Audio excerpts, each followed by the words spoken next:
Hello friends, आइए question देखते हैं। State with reasons whether the following statement is true और false. A fixed charge generally covers all the assets of a company including future one.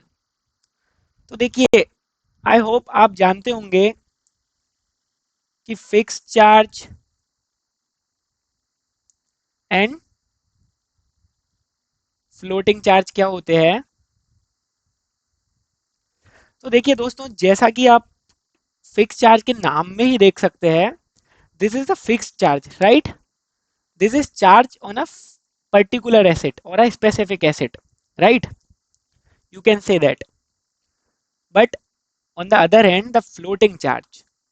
So basically, they are trying to confuse you, right? So basically, fixed charge generally not covers all the asset, but floating charge covers the all the assets of the company, right? So they दोस्तों ये सिर्फ एक confusion है, इसलिए आइए देखते हैं, इसका फ्रेम करते हैं answer. This statement is false and उसका रीजन क्या है दोस्तों? Fix charge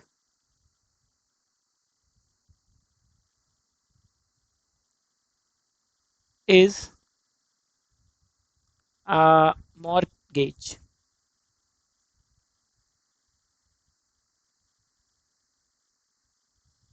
mortgage on a specific asset, right?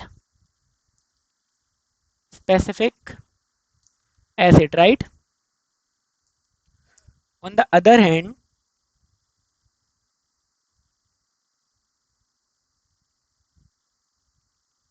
Floating charge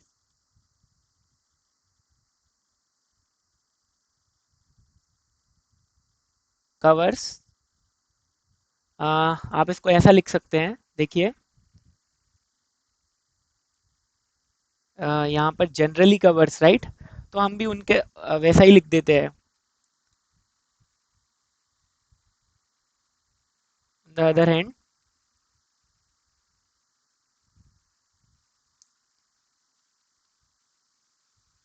floating charge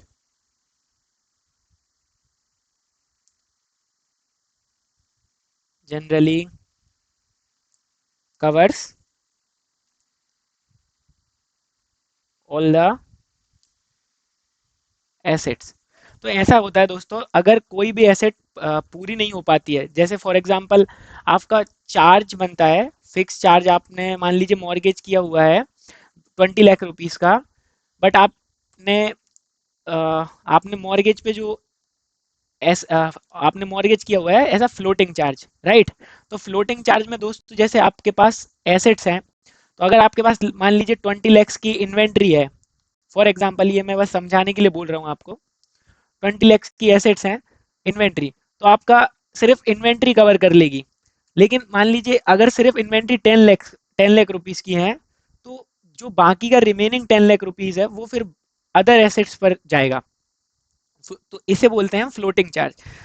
तो वो सारे एसेट्स को कवर करता है floating charge generally.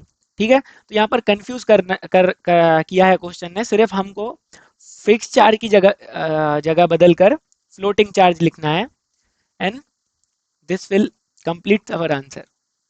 Okay, thank you.